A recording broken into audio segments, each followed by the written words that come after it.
हिरण्याकश्यप प्रहलाद से कहता है, सुनिए। नृप कहियो मंत्र जंत्र कछु आही, के छल कर कछु तू बसाही। राजा हिरण्याकश्यप ने कहा कि प्रहलाद तुझे इतना मारने का प्रयास किया है, हाथियों से कुचलने का प्रयास, तुझे पर्वत से फेंकने का, सर्पों से मारने का, होलिका के गोद में विष देकर कितना प्रयास, क्या तुझे हमारा डर नहीं लग रहा है? मैं हिरण्याकश्यप, आपने अगले दिन सुना ना, हिरण्याकश्यप का नाम कोई सुने तो धोती गीली हो जाती है, तीनों लोक जिसके नाम से कांपता है, और तुझे मेरा डर नहीं लग रहा है? और तुझे इतना मारने का प्रयास किया प्रहलाद, तू मर क्यों नहीं रहा है? मुझे तो यह समझ में नहीं आ रहा है, तू मर क्यों नहीं रहा? तू क्या कोई जादू टोना जानता है? क्यों जंतर मंत्र जानता है? कोई तंत्र जानता है? तब प्रहलाद ने बहुत सुंदर कहा, क्या कहते हैं? मंत्र जंत्र मेरे हरि नाम, मंत्र जंत्र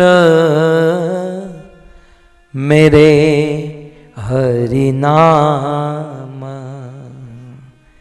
हे पिताजी, मैं जादू टोना नहीं जानता, मैं तो हरि नाम जानता हूं। सुख हो दुख हो, चाहे कैसी भी परिस्थिति हो, मैं तो हरि नाम लेता हूं, और हरि नाम ही मेरी रक्षा कर रहा है। हरि का नाम, विष्णु का नाम, भगवान विष्णु मेरी रक्षा कर रहे हैं। हिरण्याकश्यप ने कहा, अच्छा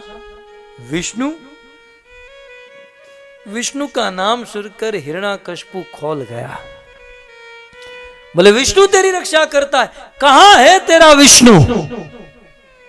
प्रहलाद ने कहा, क्वेश्चन रॉन्ग है, आपका प्रश्न ही रॉन्ग है, कहां है ये मत पूछिए, कहां नहीं है ये पूछिए, कहां है तेरा विष्णु? तब प्रहलाद कहते हैं, घट घट में जाको विश्राम। ये सूरदास जी की रचना है। सूरदास जी कहते हैं, प्रहलाद ने क्या कहा? घट घट में जाको विश्राम।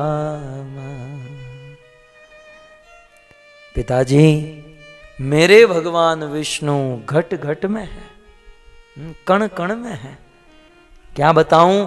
अत्र तत्र सर्वत्र, मैं तो जहां देखूं वहां मुझे विष्णु ही विष्णु दिखाई दे रहे हैं। भगवान तो सब जगह पर। अब हिरण्याकश्यप परम क्रोधमय हो गया। हिरण्याकश्यप ने कहा कि तेरा विष्णु सब जगह पर है। हिरण्याकश्यप की दृष्टि उस महल में एक खंबा था, उस खंबे के ऊपर दृष्टि गई और खंबा दिखाकर कहा, प्रहलाद क्या इस खंबे में तेरा विष्णु है?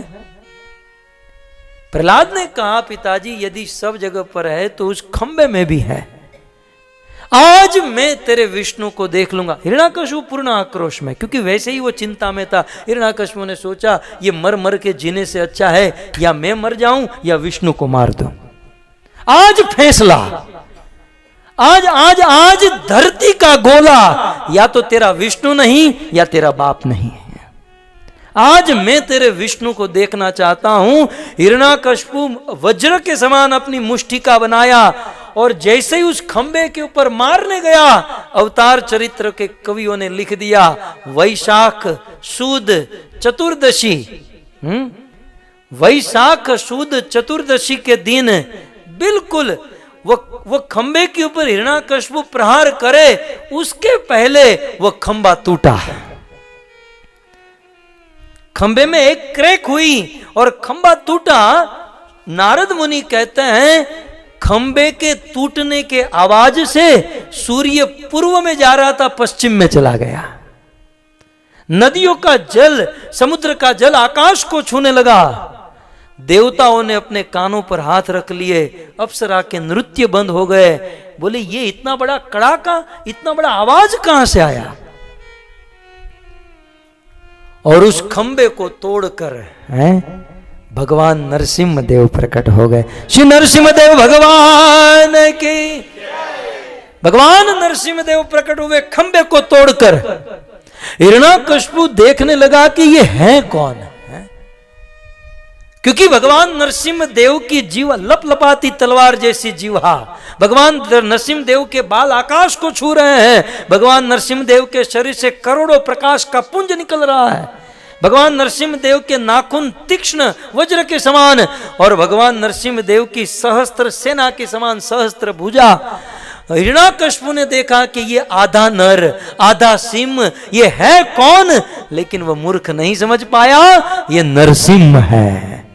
भगवान विष्णु ने नरसिंह अवतार धारण कर लिया और भगवान नरसिंह देव चलने लगे।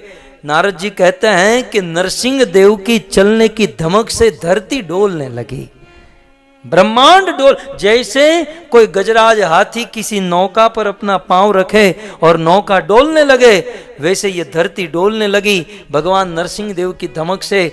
और एक ही सेकंड में भगवान नरसिंह देव ने अपनी सहस्त्र भुजाओं से हिरण्याकशिपु की सारी सेना का विध्वंस कर दिया।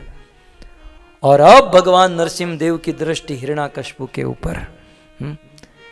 हिरण्यकशिपु पूर्ण आक्रोश में आज, क्योंकि वो तो अब मेंटली प्रिपेयर हो ही चुका था, मैं नहीं या तो वो नहीं।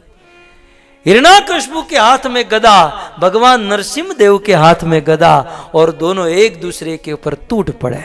घमासान युद्ध, बिल्कुल वीर रस आज प्रकट हो चुका है, क्योंकि हिरण्याकशिपु वही जय विजय पार्षद और साक्षात भगवान, दोनों की बराबरी, और दोनों एक दूसरे के ऊपर मारो मारो की ध्वनि, टूट पड़े। घमासान युद्ध।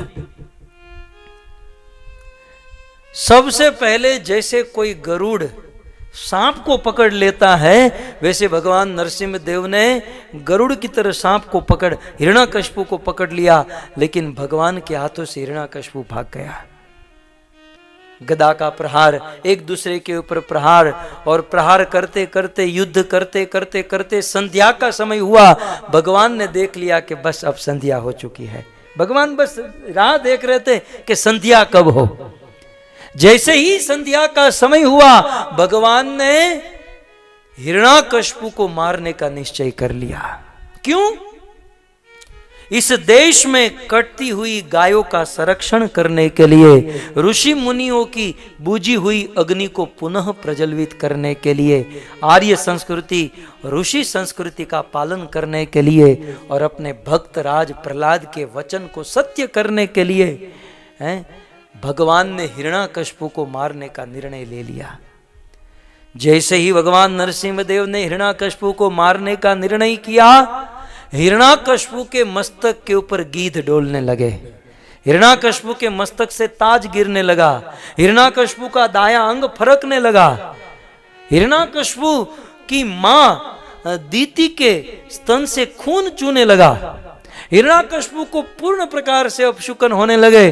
और उसी समय भगवान नरसिंह देव बिल्कुल एक झपट से हिरण्याकशिपु को अपने हाथों में पकड़ लिए, और पकड़कर चौखट पर, न घर पे न अंदर न बाहर, बिल्कुल घर की चौखट पर आसन रखे, और भगवान नरसिंह देव ने हिरण्याकशिपु को अपने गोद में सुलाया, ब्रह्मा का वरदान याद कराया, न दिन है न रात है, ये संध्या का समय है, न अस्त्र है न शस्त्र है, मेरे नाखून है, न नर है न पशु है, ये नरसिंह है। ये सारे ब्रह्मा का वर याद कराया, और ब्रह्मा के वरदान को रखते हुए भगवान नरसिंह देव जैसे चटाई बनाने वाला मिस्त्री घास के तिनके को बिल्कुल फाड़ देता है, वैसे भगवान नरसिंह देव अपने तीक्ष्ण हाथों के उस नाखून से हिरण्याकशिपु के पेट में वो डाले, और उस चटाई बनाने वाले मिस्त्री से तिनके को फाड़ता है, वैसे भगवान नरसिंह देव ने हिरण्याकशिपु की छाती को फाड़ दिया।